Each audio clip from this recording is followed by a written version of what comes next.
It was the night that the moon hung low, casting a silver glow across the endless stretch of highway that lay between the sleepy towns of Echo Falls and Black Hollow. This highway, known among locals as Ghost Road, had been the subject of many chilling stories, tales passed down through generations, warning travelers to avoid it after sundown.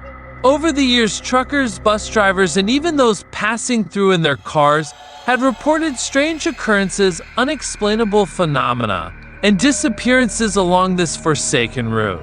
The road was notoriously desolate, surrounded by dense dark forests and old forgotten landmarks that added to its haunting aura.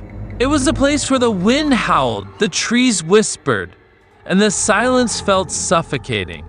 Locals said the road was cursed, its eerie reputation growing with each passing year. But for seasoned drivers like Jake and Tom, there was little more to it than just a few wild stories. They had heard the rumors, had passed through it countless times, and they had always arrived at their destination safe and sound until tonight. Jake, a rugged truck driver with years of experience behind the wheel, had been driving for over a decade.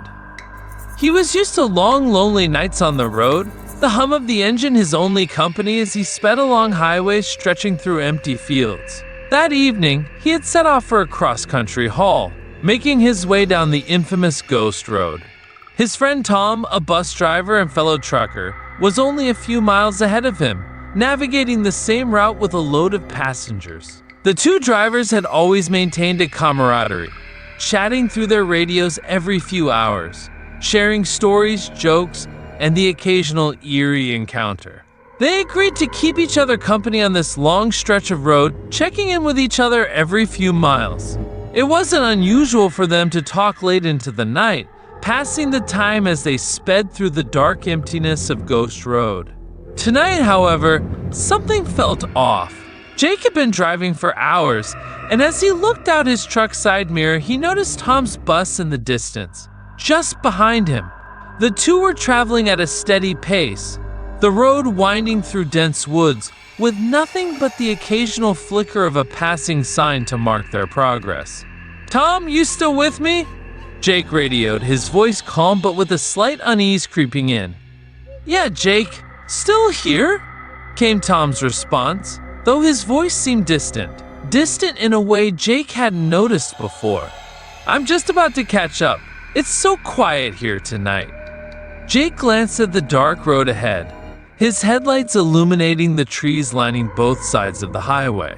The moon hung high, but the light barely penetrated the thick shadows of the woods. "Too quiet," Jake muttered to himself, shaking off the chill that had started to creep up his spine. As he increased his speed, Jake felt the familiar rumble of his truck's engine beneath him, the steady motion that had always kept him calm. But then, as if from nowhere, a strange sound filled the truck's cab. It was faint at first, a distant echoing scream. The sound sent a cold shiver down Jake's spine, and he glanced nervously into his rearview mirror. He saw nothing but the dark road behind him, stretching endlessly into the night. "Tom, you hear that?" Jake asked, his voice tense. There was a brief pause on the other end before Tom's voice crackled through the radio, shaky and nervous.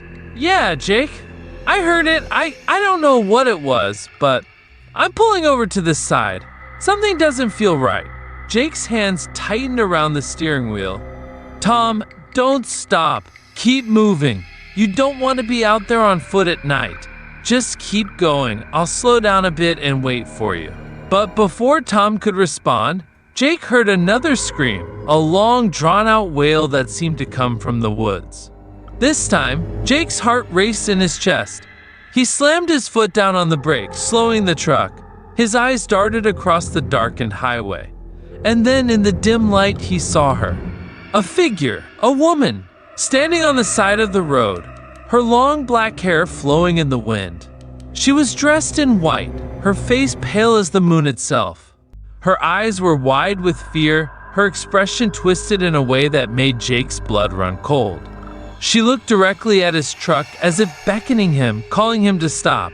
Jake's hands trembled as he gripped the wheel. Tom, do you see that? There's a woman on the side of the road. I see her too, Tom's voice came through, his words trembling with fear. Jake, she's looking at me. She's on my bus now. She's standing in the window, staring at me with those eyes. And she's calling me. She's calling me to come to her. Jake's heart skipped a beat. Tom, don't go near her. Get away now. But it was too late. In the next instant, Tom's frantic voice came through the radio again. Jake, my brakes, they failed. I can't stop the bus. Jake's stomach lurched as he saw Tom's bus swerving off the road. With a sickening crash, the bus plowed into a tree, its headlights flickering one last time before they went dark. Tom! Jake shouted, his voice thick with panic. He threw the truck into park and ran toward the wreckage of the bus. The sound of his footsteps pounding against the asphalt was deafening in the silence of the night. When Jake reached the bus, he found Tom lying unconscious behind the wheel. But it was the sight inside the bus that froze him in place. A figure, the woman in white, was standing in the window, her twisted, horrifying grin stretched across her face. Jake's blood ran cold as he watched her eyes turn red, glowing in the moonlight. You stopped him from coming to me, she whispered, her voice soft but menacing. Now you will join us. You are mine. With no time to think, Jake turned and ran, his heart pounding as his footsteps echoed in the night. But it was too late. He could hear her footsteps behind him, getting closer with every stride. The next morning, the highway was eerily quiet. When a passing car saw the abandoned truck and bus, both wrecked on the side of the road, they stopped to investigate. But there was no sign of Jake or Tom, only an oppressive silence that seemed to stretch across the entire highway. From that day forward, people avoided the ghost road, giving it a wide berth after dark. They said the road was cursed, haunted by the spirits of those who had disappeared, like Jake and Tom, trapped forever in the grip of the vengeful woman in white. Months later, the legend of the haunted highway continued to grow. Despite the warnings, some brave or foolish souls still traveled the road at night, dismissing the rumors as nothing more than tall tales. One such driver was a young man named Max, a bus driver with a penchant for adventure. Max had heard the stories, but he wasn't one to believe in ghosts. After all, people had been talking about the cursed highway for years. It couldn't be real, right? Max's friend Sarah, a fellow bus driver, was hesitant. She had heard the same stories, and though she didn't fully believe them, she wasn't eager to test fate. But Max was insistent. What's the worst that could happen? He joked, trying to convince Sarah to join him on the night trip. They set out together, laughing and joking as they passed through the sleepy towns and into the woods. The night was calm, the moon high in the sky, casting an almost ethereal glow over the highway. As they reached the stretch of road known as Ghost Road, Max could feel the tension in the air. The usual sounds of the night, the rustling of trees, the chirping of crickets, seemed to fall silent. Suddenly, the bus lights flickered. Sarah looked nervously at Max. Did you feel that? Max chuckled, trying to brush it off. It's just the wind, Sarah, don't worry. But as they continued down the road, Sarah's unease grew. The bus suddenly swerved, and Sarah's heart skipped a beat when she saw it. A figure in white standing in the middle of the road. Max slammed on the brakes, but the bus refused to stop.